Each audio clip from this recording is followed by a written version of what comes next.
Hey guys, how's it going? I did another coat of the rust solution on it, and it's getting pretty good. It's the only problem is it kind of wipes off fairly easy. Right now it's just more of like a dust on top of it.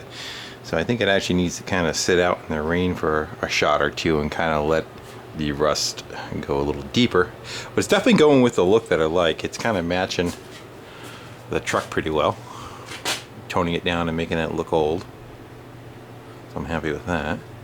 The back window, yeah, that was a bit of a challenge to get in. What ended up happening was, because I pushed this wall was all caved in from lumber over the years getting pushed against the wall, and kind of distorted the wall some. So when I had the glass out, I pushed the wall back, and I also pushed it back to match up with this piece of angle so I could re-weld it.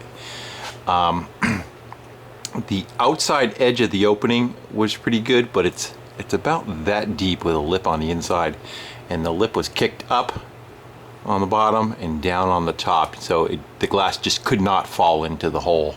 So I took a 2x4 on there and a big old hammer and beat that back into submission to where it's more of a squared out opening, and then the glass was able to pop in pretty good. Does fight you a little bit because it's flat, not curved, and the opening is pretty much a square shot trying to go all the way in, whereas if you have curved glass you can kind of let one side in and then let the other side in.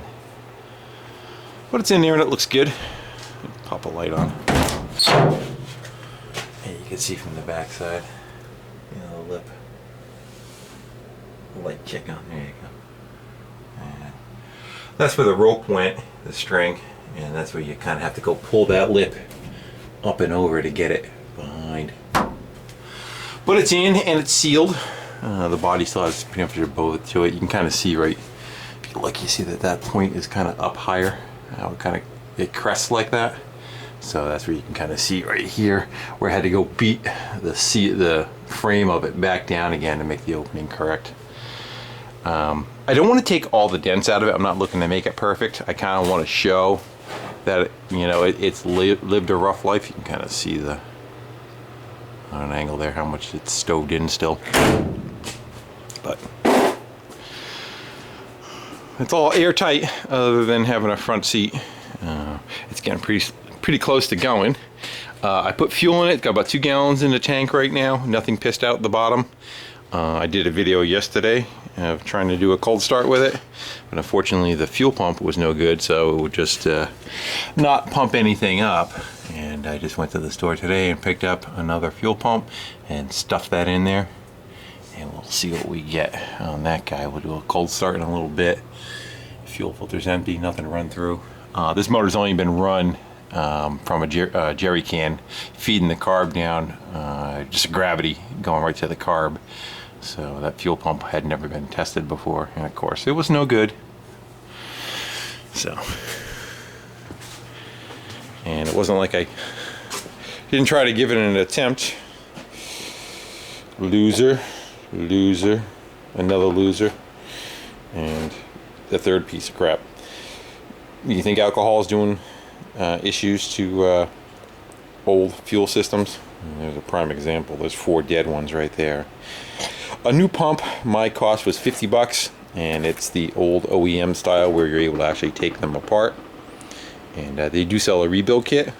The rebuild kit is $45. So unless you're looking for the old look of the pump and try to keep all your stuff original, as you can see, that one's got a VW emblem on it. All these, that one's aftermarket. That one's VW. And that one's aftermarket. Generally, these are fairly cheap. These are probably $20-30, and these are the more expensive ones. So we'll see how they hold up over time. I know they got cheaper. Like if you look at VW, that pin right there, it's got a clip on it. Is it showing? See that clip? So the pin doesn't walk out. Well, the cheapo ones, you'll see that they have a pin in there, but that pin will walk out. So the very first thing before you do anything when you buy this style new is you got to go take a punch and peen that aluminum around the pin so the pin doesn't want to walk out. but it doesn't matter because that pump's no good anyway. You can kind of tell right away because that cam is sitting too low. That should be up another 3/8 of an inch. And all these are pretty much showing the same issue. They're all stuck down in that low position. So I may try to take one of these apart and see if I could rescue one. And see if I can make one out of them. And what I'll do is I have 2 toolboxes. The 67 has them in it right now. One's got a bunch of parts in it, and fuel line, and just extra coil, points, condenser, all the kind of stuff that can fail on you, belts. And the one thing that's not in there is a spare fuel pump. So I may want to try to get one of these up just for a spare. If I'm going to a show or something, I have something to fall back on. So. Wheel bearings back together. That went pretty good. It did fight me a little bit. I think it's over here on the bench somewhere. So here's the bearing that came out of it. And I was able to push the cage backwards. Here's how the cage is set up. So I pushed the cage in, and then I have a slide hammer with a hook on it. I was able to get the slide hammer in halfway and catch the inner lip and keep tugging on it. And finally I got it pulled out far enough to get a little bit of space behind it, and then just 2 pry bars, so I was able to slide it out of there. See if I can kind of show you in here why this guy was no good. Can you see it? See that right there? See all that coarseness on the inner race? That's supposed to be smooth. And then there's one spot on the outer race that's gone. So it probably sat, however it was sitting, water collected in the bottom of it and blew out that bearing. So I was able to put all that back together and put the brakes back together, put the tires on. I did the clips for the hubcaps. The hubcaps have like these spring clips that hold them. And I'm going to put you down for 1 sec. Those spring clips have like a rivet that goes in them, and the rivet's not like what you have with a rivet gun. They are more of like a, I think you call them, what's it called, not line rivet.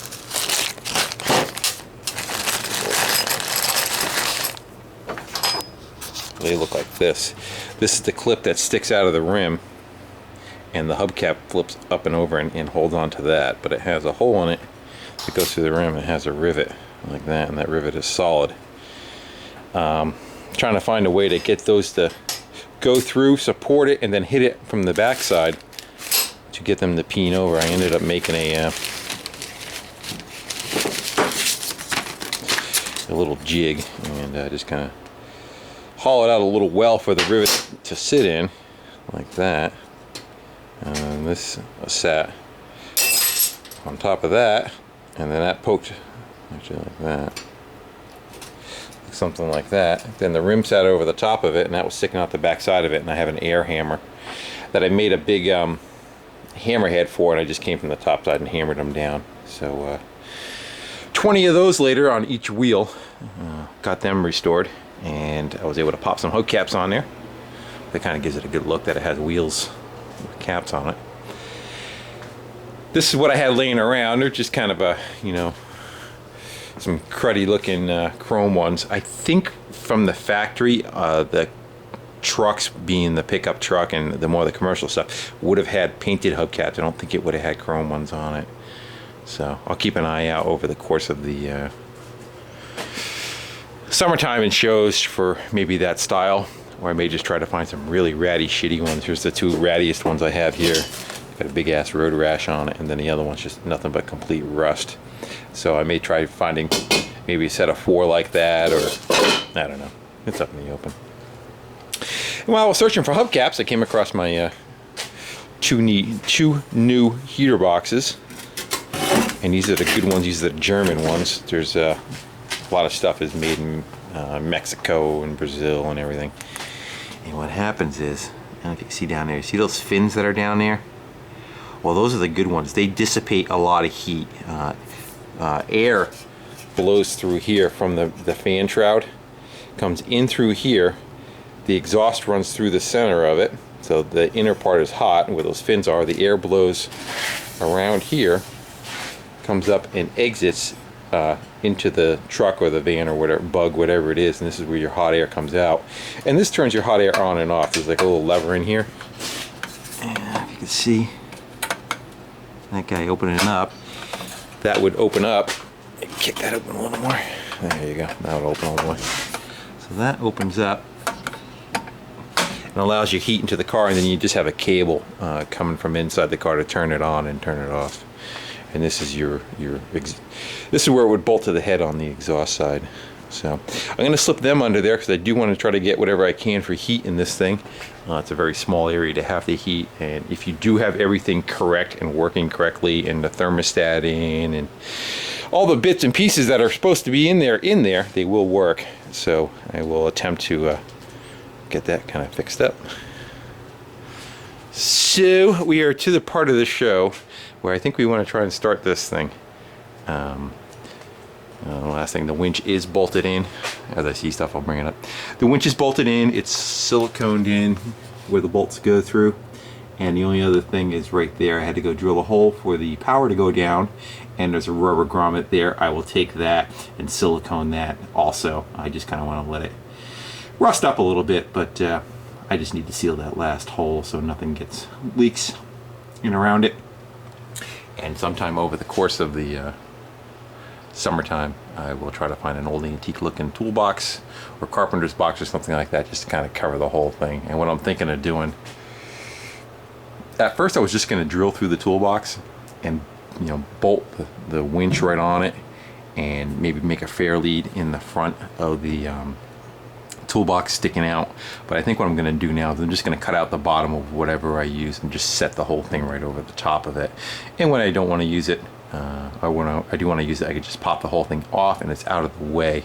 Because sometimes if you have a tractor, say you winch a tractor up and the tractor comes up to here, this area right here becomes very valuable space. So if you have a permanently mounted toolbox, say sitting this high, you kind of tend to run into it.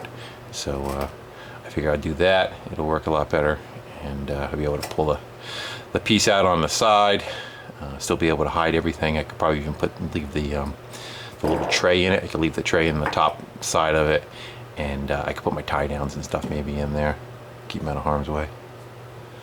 So what do you think? Got the exhaust hose hooked up. I don't know whether it's going to stay or not, just kind of stuffed on that muffler for now.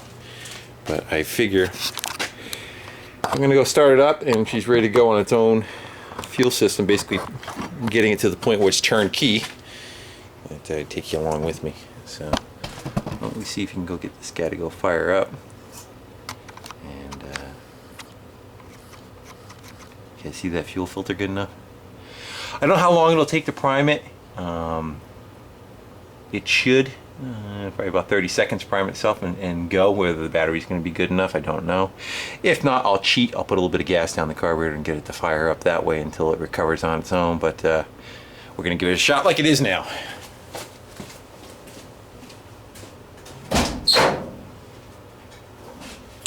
Contact.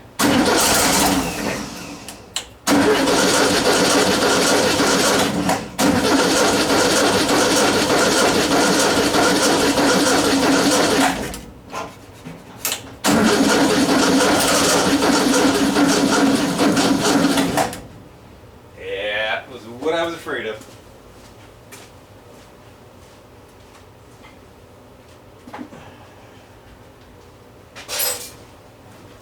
I did do a bunch of cranking on it yesterday to try to get it feed by itself. Oh, it's got gas in it. So we're going to go with the old jumper pack setup. Let's see if we can get in there. With this.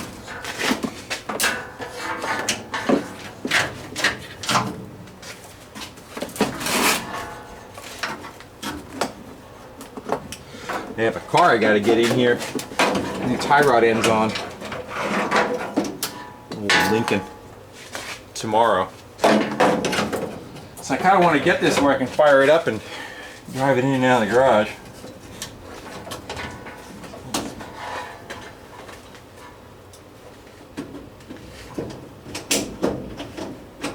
My head in your way? Yeah. Look at my ear. There we go. One.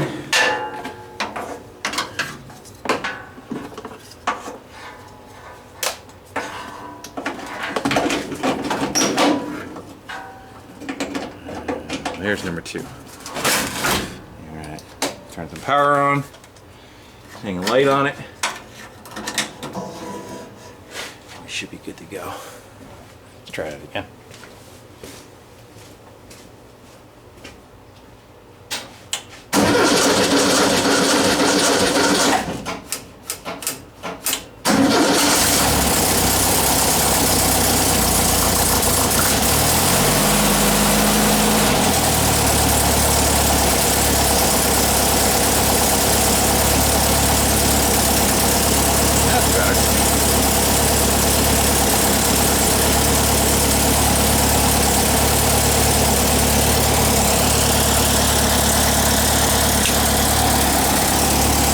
Sounds good.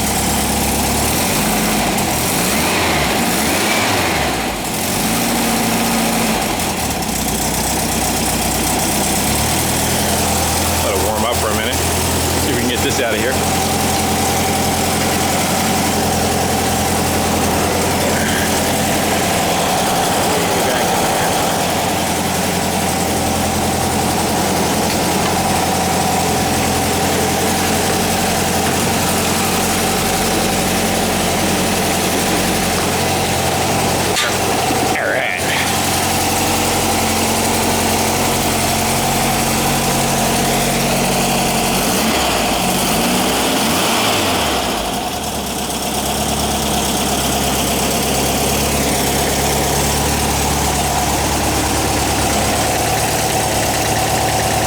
Leaking. Let's see if we can go put it in gear.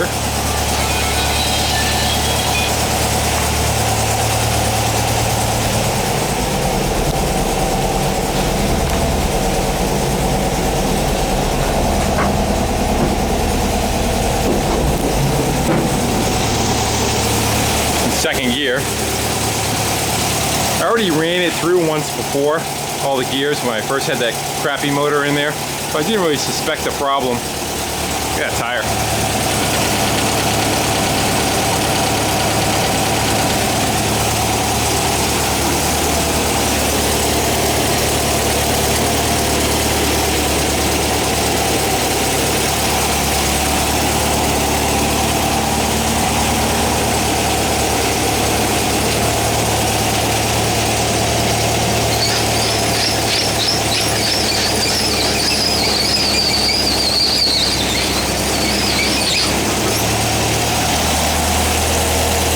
Other side to go.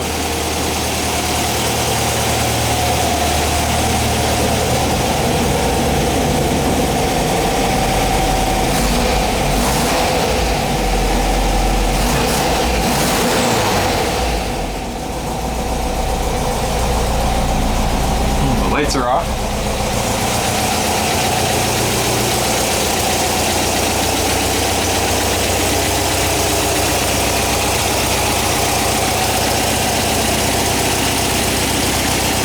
Sounds good, I like it. Gotta finish up my, this is where the air comes out that I was talking about, where the heat comes out of here, runs down to those heater boxes. And that's generated on the back of the generator. The big fan that blows air down across the motor. If you're not using to cool the motor, it goes out through the heat and cools the, and gives you heat.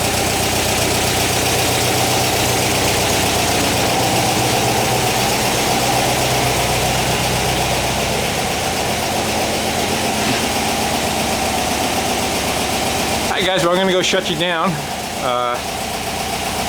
Pretty much, other than getting a seat in it, we can go for a ride. So stay tuned, and that should be coming up shortly. Take care.